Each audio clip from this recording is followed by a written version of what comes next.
I bet you didn't know that the way you cook your broccoli could make it even healthier.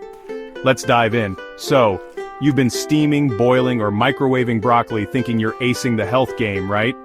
Well, hold on to your chef's hat because scientists have discovered a game changer. The secret? Steaming for just 5 minutes. Yup, you heard that right, 5 magical minutes.